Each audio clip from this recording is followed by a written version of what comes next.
Soy Yanis Ríos. Soy Angeli Sandoval. Soy Natalia Soto. Soy Jennifer Silva. Soy Karen Santana. Soy Franco Valdebenito. Soy Tomás Sangüesa. Yo soy Benjamín Silva y juntos somos el grupo 4A y vamos a hablar de la diabetes insulino requiriente. El tejido endocrino del páncreas corresponde a los islotes de Langerhans. Estos islotes se encuentran dispersos en el componente exocrino del páncreas, llamado ácidos pancreáticos, que a su vez conforman el jugo pancreático. La mayoría de los islotes están ubicados en la región de la cola, siempre rodeados por los ácidos pancreáticos. Una característica de las células pertenecientes a los islotes es que tienen muy desarrollado su retículo endoplasmático rugoso y su aparato de Golgi, para producir y empaquetar sus hormonas polipeptídicas. Las principales células que podemos encontrar en estos islotes son las siguientes. Células alfa sintetizan y liberan glucagón, representan entre el 10 y el 20% del islote y se distribuyen en su periferia, con un tamaño aproximado de 10 a 15 nanómetros. Las células delta constituyen alrededor del 5% de las células de los islotes, producen somatostatina. Esta hormona trabaja en conjunto para la activación e inhibición de las células alfa y beta. Se organiza de forma difusa en el islote, pero por lo general la podemos encontrar en la periferia. Las células PP secretan polipéptido pancreático y conforman menos del 5% de las células de los islotes. Se localizan principalmente en la cabeza del páncreas. Las células épsilon, por su parte, hacen que el estómago produzca y libere la hormona grelina.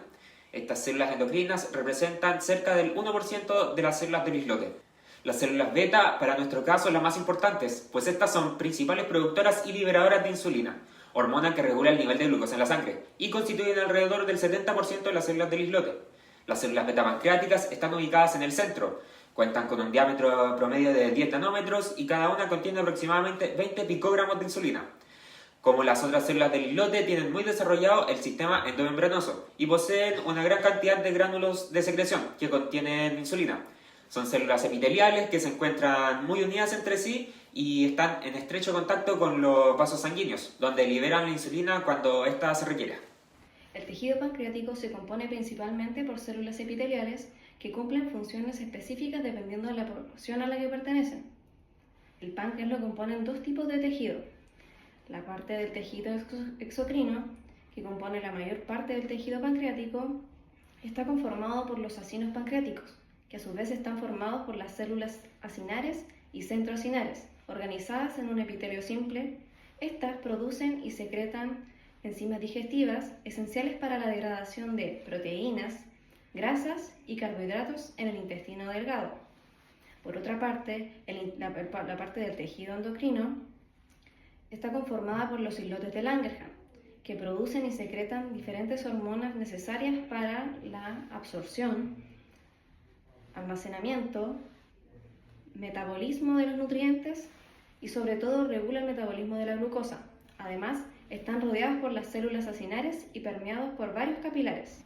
Las células que componen los islotes de Langerhans son las células beta, alfa, delta, polipéptido pancreáticas y epsilon. La vía de secreción de las hormonas es directamente al torrente sanguíneo, gracias a los capilares fenestados dentro de los islotes. Los capilares fenestados se caracterizan por tener poros o fenestaciones en su pared, lo que facilita el intercambio de hormonas desde los islotes a la sangre. La matriz extracelular del tejido pancreático rodea y sostiene a las células de los islotes y con ellas a las células pancreáticas. Esta proporciona un soporte mecánico y regula la comunicación celular dentro del tejido. Está compuesta principalmente por lámina basal y por varias proteínas y moléculas que influyen en el funcionamiento del páncreas exocrino y endocrino. Los componentes de la matriz extracelular de los islotes son sustancia fundamental, colágeno tipo 4, fibronectina, laminina, glucosaminoglicanos y proteoglicanos. Comunicación celular. Cuando consumimos alimentos, la concentración de glucosa en la sangre aumenta, lo que llamamos hiperglucemia. Cuando esto ocurre, las células beta pancreáticas que tienen sensores en su membrana lo detectan. Estas células secretan insulina a la sangre uniéndose a un receptor presente en las células del hígado, los hepatocitos, presentes en las células musculares, los miocitos, y en tejidos adiposos, los adipocitos. En adipocitos y miocitos se activa una cascada de señalización intracelular que moviliza transportadores de glucosa hacia las membranas de las células, permitiendo así un aumento de glucosa en la entrada de ellas para reducir la concentración en la sangre. Respecto a la cascada de sanguinización que se activa, es la vía de comunicación de PI3 quinasa y AKT. Esta funciona de la siguiente manera. La insulina en miocitos y adipocitos se une a un receptor de tirosina quinasa. Este se activa y se autofosforila, activando una serie de proteínas incluyendo AKT. Finalmente, AKT estimula las vesículas que contienen GLUC4 hacia las membranas para que aumente el número de transportadores y se logre captar la glucosa que está en exceso en la sangre.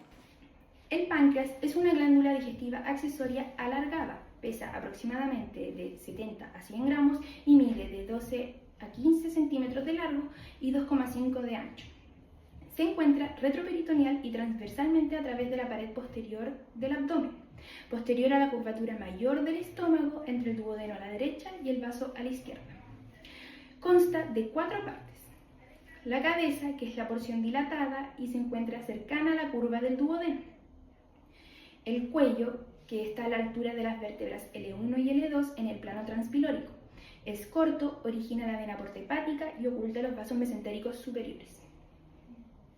El cuerpo, que continúa desde el cuello y se encuentra a la izquierda de la vena y la arteria mesentérica superior y anterior a la vena esplénica. Y la cola, que se relaciona con el hilio del vaso y la flexura cólica izquierda y pasa entre las hojas del ligamento esplenorenal. El páncreas también tiene 2 conductos. El conducto pancreático principal, que comienza en la cola del páncreas, y el conducto pancreático accesorio, que comienza desde la parte inferior de la cabeza del páncreas y desemboca en el duodeno. Función del páncreas. El páncreas tiene función endocrina y tiene función exocrina. En el caso de su función endocrina, está realizada por los islotes de Langerhans, que son pequeñas células que están dispersas en el tejido pancreático. Estas células secretan hormonas, pero directo al torrente sanguíneo, y generalmente regulan el metabolismo, en especial el de la glucosa. En este caso, las células beta producen insulina, que es lo que nos interesa. En su función exocrina, esta es realizada por los ácidos pancreáticos y esta libera enzimas digestivas. Estas enzimas digestivas pueden ser amilasa, lipasa o triptasa. Esto ocurre a través de los conductos pancreáticos hasta el duodeno del intestino delgado, y lo que hacen es descomponer los nutrientes de los alimentos.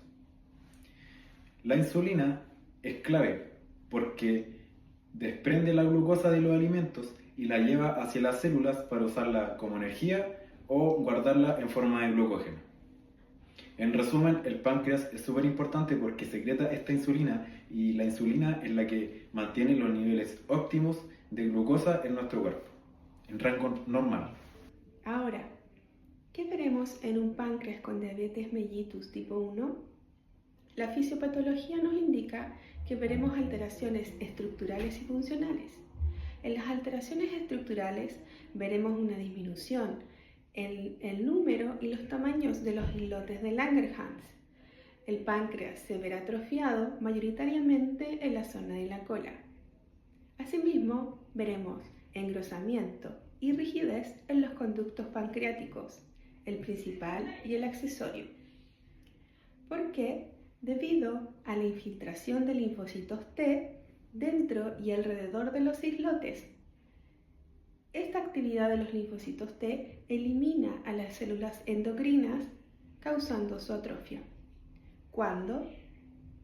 Meses, incluso años antes de que la persona empiece a mostrar síntomas. Finalmente, estas alteraciones estructurales llevarán a una alteración en la función, en la producción de insulina, para regular los niveles de azúcar en sangre. La diabetes es una enfermedad autoinmune que ataca y destruye las células del páncreas que producen insulina. La insulina es esencial para que la glucosa entre en la célula y produzca energía. Sin insulina, la glucosa se acumula en la sangre causando problemas de salud. Por lo general, la diabetes tipo 1 es la menos común. Suele aparecer durante la infancia o la adolescencia. No es clara su causa, pero puede ser provocada por factores genéticos, por lo que no puede prevenirse, pero sí tratarse. a diferencia de la diabetes tipo 2, que es la más común y representa un 90% de los casos, y ocurre cuando el cuerpo no utiliza la insulina de forma eficaz o no la produce en los niveles suficientes. La insulina tipo 2 suele desarrollarse lentamente con el tiempo y está relacionada con factores de obesidad, sedentarismo, sobrepeso, dieta poco saludable, antecedentes familiares o de edad. Esta puede ser prevenida con cambios de hábito saludable. Los siguientes signos y síntomas pueden ser las primeras alertas de la diabetes tipo 1 y ocurren cuando los niveles de azúcar están muy elevados en la sangre. Son las 3 polis: poliuria, polidipsia y polifagia. Esto desencadena una deshidratación y un desequilibrio de electrolitos que se pueden manifestar como sequedad en la boca, mareos, náuseas y vómitos. También es importante tener en cuenta que no todas las personas les aparecen estos síntomas inmediatamente. En algunas diabetes pueden ser asintomáticas durante años. La evaluación primaria, conocida como XABCDE, es una herramienta rápida y sistemática que sirve para identificar y tratar condiciones que ponen en riesgo nuestra vida. En el caso de Ana, esta evaluación es clave, ya que debemos actuar con rapidez frente a un posible compromiso de conciencia relacionado con la diabetes.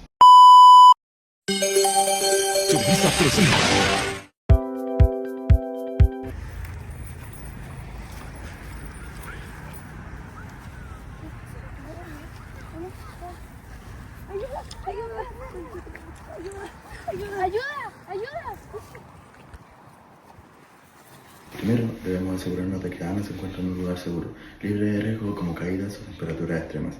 Si es así, debemos moverla a un lugar tranquilo siempre y cuando esté libre de trauma. Despeje la zona, despeje la zona. Niña, ¿te encuentras bien?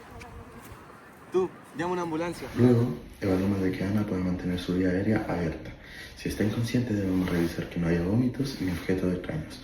Y si es necesario, podemos abrir su vía aérea utilizando la maniobra de frente mentón.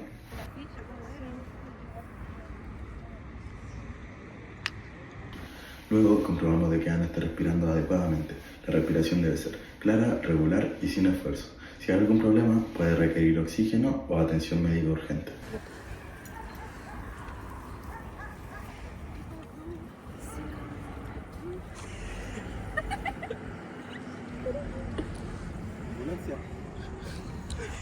Tiene buen pulso y buena respiración.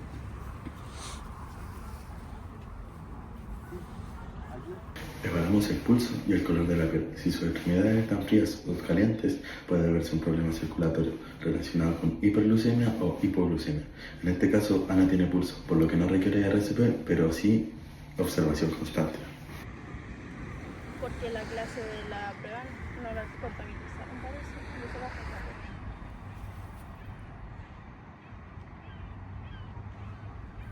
Luego, evaluamos su nivel de conciencia utilizando la escala A. Alerta, responde a la voz, al dolor o está inconsciente. En este caso, Ana muestra alteración de conciencia, por lo que debemos registrar sus estímulos y cuánto tiempo lleva así. Ana, ¿me escuchas? ¿Estás bien?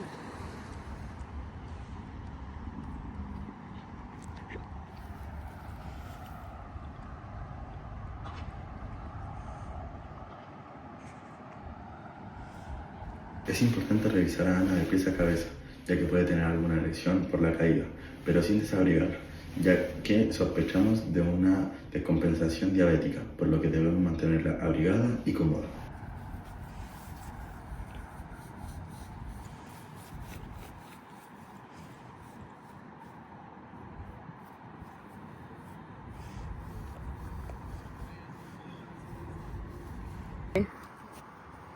Ayúdenme a lateralizarla. Ya.